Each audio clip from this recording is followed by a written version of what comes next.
The phrase, "I'm too old for that," may seem harmless, but it can be deeply damaging to the mental and emotional well-being of older adults. This mindset reinforces the false idea that age is a barrier to growth, learning, and enjoyment. In reality, aging should be seen as a phase of continued opportunity, self-discovery, and purpose, not decline and limitation. When elders say, "I'm too old," they often shut the door on trying new experiences, hobbies, social activities, or even basic exercises that could benefit their health. For example, many seniors hesitate to join a dance class, use technology, or travel because they believe these are young people's things. However, research shows that when older adults stay mentally and physically engaged, their risk of depression, cognitive decline, and loneliness decreases significantly. Moreover, this phrase can become a self-fulfilling prophecy. If someone constantly repeats that they're too old to do something, they start believing it, and, eventually, they stop trying altogether. This leads to shrinking comfort zones and increased dependence on others, which may cause frustration, helplessness, or depression. It's a slow but steady erosion of self-confidence and autonomy. Let's contrast this with seniors who embrace a mindset of curiosity and resilience. These individuals often surprise themselves and others by learning how to use smartphones, painting for the first time, volunteering in their communities, or even starting a small business. They may have aches or slower reflexes, but they carry a vibrant spirit. Instead of saying, "I'm too old," they ask, "Why not try?" It's also worth noting that ageism, both internal and external, can be very subtle. Society often reinforces negative beliefs about aging, and older adults unknowingly adopt them. Breaking this cycle begins with changing how we speak to ourselves. Simply removing phrases like "I'm too old for that" from daily conversation is a powerful first step. Encouragingly, neuroplasticity, the brain's ability to learn and adapt, continues well into old age. Seniors can learn new languages, strengthen memory, improve balance, and even form new social bonds, all of which enhance quality of life. Saying, "I can still do this," or "I'll try something new," opens the door to these benefits. Defeatist language like, "That won't help me now," or "It's too late for me," can quietly rob older adults of motivation, hope, and potential. These phrases may seem like expressions of acceptance, but in truth, they signal surrender to decline, and that mindset can be far more damaging than aging itself. By rejecting this kind of language, seniors can protect their mental and emotional well-being and remain active participants in their own health and happiness. Words carry immense power. The things we say to ourselves shape how we think, act, and feel. Defeatist phrases send a clear message to the brain: don't bother trying. This not only reduces a person's willingness to seek new solutions, but also diminishes their engagement with life itself. For example, an elder who believes that exercise won't help at their age may avoid even light stretching or walking. Yet research has shown that physical activity, even started later in life, greatly improves cardiovascular health, mobility, and cognitive function. Similarly, when a senior says, "Therapy won't work for me," or "I'm too set in my ways to change," they shut the door on emotional growth and healing.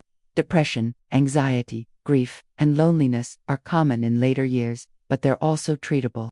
Counseling, peer groups, and even simple conversation can bring profound relief. The refusal to engage with these resources based on a sense of futility prolongs suffering unnecessarily.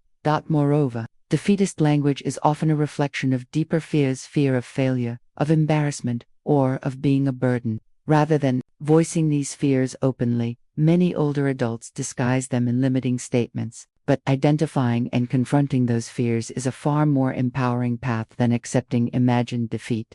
Changing this language doesn't mean pretending everything is easy or perfect. It means shifting from limitation to possibility. Instead of saying "that won't help," a person can say, "Let's see if it works for me." This subtle change transforms the mindset from passive resignation to active exploration. Families and caregivers play a vital role here as well. Encouraging elders to stay curious, praising their efforts, and gently challenging their self-limiting beliefs can reignite a sense of agency. For example, inviting a senior to learn a new recipe, join a gentle yoga class, or attend a community event communicates belief in their capabilities. The human capacity to grow doesn't end at a certain age, whether it's learning a new skill, forming AA's people age. they often experience profound life changes: retirement, the loss of loved ones, health challenges, or moving away from familiar communities. In response to these transitions, many seniors suppress their emotions, thinking it's a sign of strength or maturity. Some say things like, "There's no point in feeling this way," or "I've learned to shut it all off." But while emotional control is valuable, complete emotional suppression can lead to deep feelings of isolation, emotional numbness, and even mental health decline. Staying emotionally expressive is essential for healthy aging. Emotions are not weaknesses, they are signals from within, guiding us to address needs, build connections, and heal. When older adults ignore or bottle up feelings like sadness, frustration, fear, or even joy, they risk disconnecting not only from others but also from themselves. Over time, this emotional withdrawal can contribute to loneliness, depression, and a sense of meaninglessness. Emotional numbness is particularly dangerous because it's quiet and gradual. A senior who stops sharing their feelings might still engage in daily routines, but they often feel disconnected or empty inside. They may say they're fine when asked, but inwardly feel misunderstood or alone. If not addressed, this emotional detachment can weaken relationships and limit the benefits of social engagement, which are crucial for brain health and overall well-being in later life. Expressing emotion, on the other hand, is healing and connecting. It helps elders process the grief of loss, celebrate milestones, and build trust in relationships. Whether it's sharing memories with grandchildren, speaking openly with peers, or expressing vulnerability in counseling, emotional openness strengthens resilience. Furthermore, emotional expression doesn't always require words. It can take the form of music, art, writing, or even prayer. Many seniors find comfort and release in creative or spiritual outlets that allow them to channel emotions safely and meaningfully. Journaling, painting, or joining support groups are powerful tools for staying emotionally engaged. Family members and caregivers also play a critical role. Creating safe spaces where elders feel heard and validated encourages openness instead of dismissing their concerns or shifting conversations quickly. Active listening, gentle questions, and empathy can go a long way. Phrases like "that must have been difficult for you," or "tell me more about that," can open emotional doors that have long been shut. Finally, expressing emotions promotes cognitive health. Studies have shown that seniors who remain emotionally connected and socially active are less likely to experience cognitive decline or depression. Emotional expression is also linked to improved immune function and better sleep, two areas of health that often decline with age.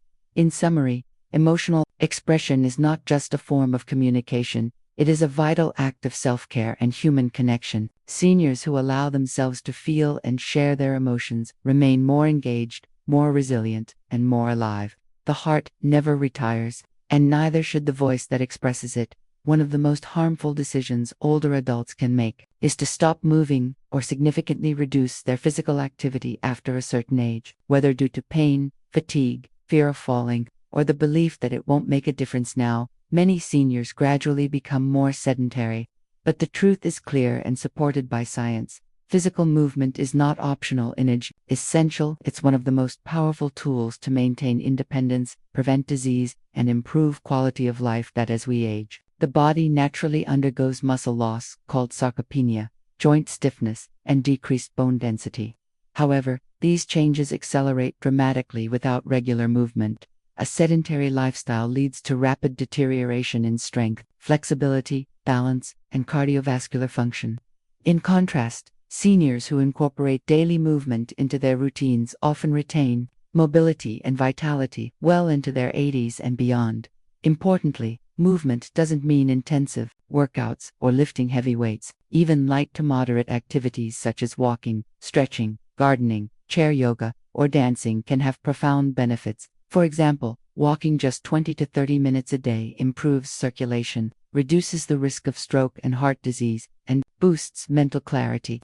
Simple stretching improves posture and reduces chronic pain. Strength training with resistance bands or light weights can increase bone density and reduce the risk of fractures. Another critical benefit of staying physically active is fall prevention. Falls are one of the leading causes of injury and hospitalization among seniors, often leading to long recovery periods and permanent loss of independence. Regular movement improves balance, coordination, and leg strength, all of which are key to reducing fall risk. Physical activity is also strongly linked to mental health. Seniors who exercise regularly experience lower rates of depression, anxiety, and cog. As people grow older, it becomes increasingly tempting to downplay or ignore health concerns, especially when they don't seem serious enough.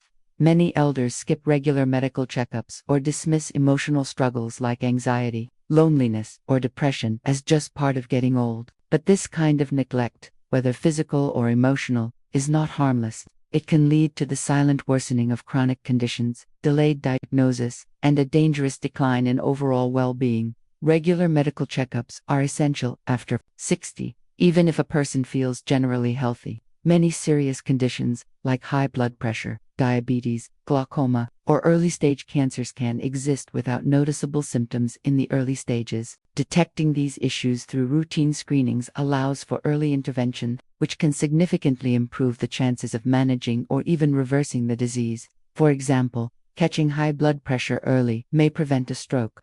Identifying pre-diabetes can prevent it from turning into full-blown diabetes. These simple visits can quite literally save lives, yet many seniors avoid going to the doctor due to fear of bad news, frustration with the healthcare system, or a belief that nothing can be done at their age. Some say, "I don't want to know," or "it's too late to change anything."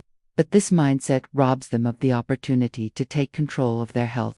Even when a diagnosis is unavoidable, learning about it early opens the door to better symptom management, lifestyle changes, and emotional preparation. Equally important but often overlooked is the emotional and mental health of seniors. Depression and anxiety are common among older adults, especially those facing isolation, chronic pain, or the loss of a spouse. However, these conditions are frequently underdiagnosed because they're mistakenly seen as a normal part of aging. They're not. Persistent sadness, apathy, sleep disturbances, irritability, and social withdrawal are all red flags and should never be brushed off. Emotional health is just as critical as physical health. Seniors who feel emotionally supported and mentally well are more likely to stay active, eat properly, engage in social activities, and maintain independence. Conversely, untreated emotional struggles can accelerate cognitive decline, increase the risk of heart disease, and weaken the immune system. Fortunately, help is available. Many seniors benefit from talking therapies, support groups, or even medications when needed. There are also community centers, spiritual groups, and senior clubs that offer connection and purpose. The key is being open to seeking support, not waiting for a breaking point. One of the most harmful but often unnoticed trends in aging is social withdrawal. As seniors grow older, they may gradually distance themselves from social settings either due to physical limitations, hearing loss, grief, fatigue, or a belief that they no longer fit in. This quiet retreat into isolation may feel like a natural phase of life, but it can have serious emotional, cognitive, and physical consequences. Staying socially connected is not just about companionship, it's a vital component of healthy aging and even longevity. Social interaction stimulates the brain. Engaging in conversation, sharing stories, or even simply laughing with others keeps cognitive functions sharp. Research consistently shows that seniors who maintain social networks have a lower risk of dementia, slower cognitive decline, and stronger memory. Why? Because socialization challenges the mind. It requires active listening, empathy, emotional regulation, and memory recall, all of which exercise the brain beyond mental benefits. Being socially connected has significant emotional rewards. Many older adults face grief from losing a spouse, friends, or siblings. Without new connections, they may sink into prolonged loneliness, which is not only painful emotionally but also biologically harmful. Studies have shown that chronic loneliness increases levels of stress hormones, weakens the immune system, and is as damaging to health as smoking 15 cigarettes a day. Moreover, social isolation can lead to depression, anxiety, and a decline in seniors who withdraw often lose motivation to take care of themselves, attend medical appointments, or maintain personal hygiene. Over time, this withdrawal creates a cycle that becomes harder to break. The more isolated a person becomes, the more overwhelmed they feel about engaging.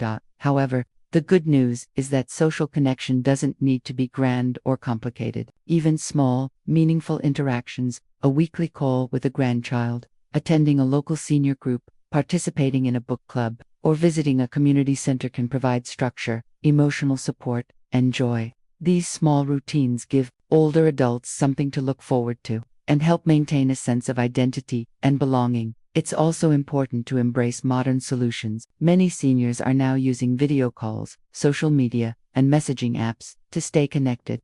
Learning to use technology might feel intimidating at first, but once mastered, it opens a world of connection.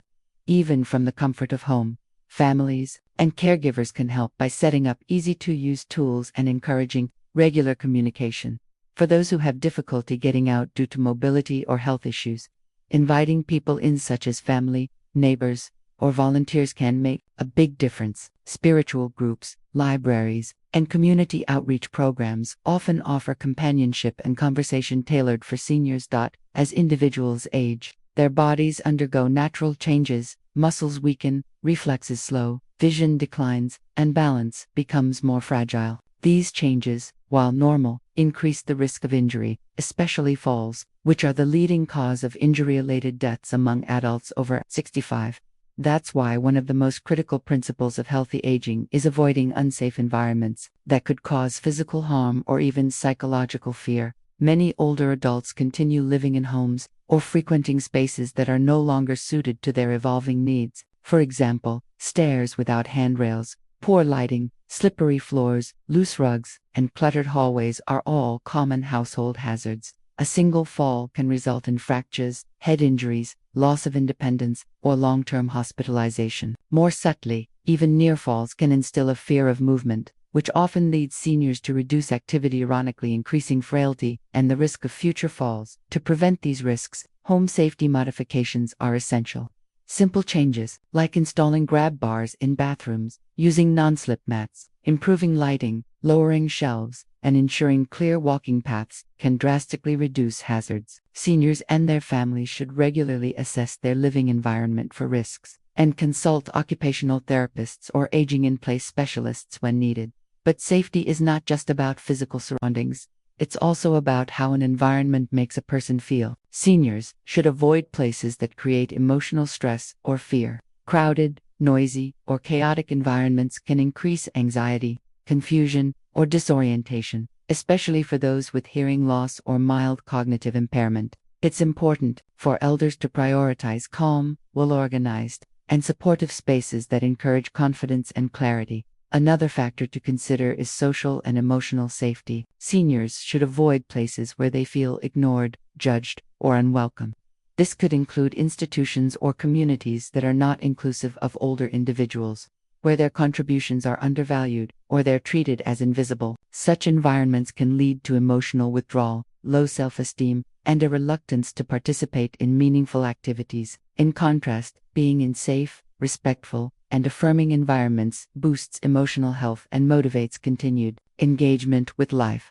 Additionally, older adults should be cautious about neighborhoods or public areas with high crime rates, poor infrastructure, or inadequate access to emergency services. Feeling unsafe in one's community discourages walking, socializing, and independence. Whenever possible, seniors should seek out walkable, age-friendly neighborhoods or communities designed with elder needs in mind. Technology can also play a role in enhancing safety. Devices such as fall detectors, emergency alert systems, home surveillance, and smart lighting can provide peace of mind and quick responses in case of accidents. Learning to use these tools or having caregivers monitor them adds another layer of protection. In summary, safety is the foundation of freedom in aging. By consciously avoiding unsafe environments, whether physical, emotional, or social, older adults protect their autonomy, reduce stress, and create space for vibrant, engaged living. A secure environment doesn't limit life, it liberates it. As people grow older, the emotional atmosphere of the environments they occupy becomes just as important, if not more so, than the physical conditions. Too often, elders find themselves in places that subtly or overtly signal that they're no longer valued, heard, or included. These environments might not be physically dangerous, but they can erode a person's self-esteem, sense of belonging, and emotional vitality. That's why one crucial rule of healthy aging is this: avoid spaces that make you feel unwanted or emotionally stifled. These emotionally harmful spaces can take many forms. It could be a family gathering where no one asks for your opinion, a care home where staff rush through interactions with no warmth, or a social group where conversations revolve around topics that leave you feeling invisible or outdated. Over time, being in such environments leads to feelings of isolation, low confidence, and even depression even when others are physically present. 4.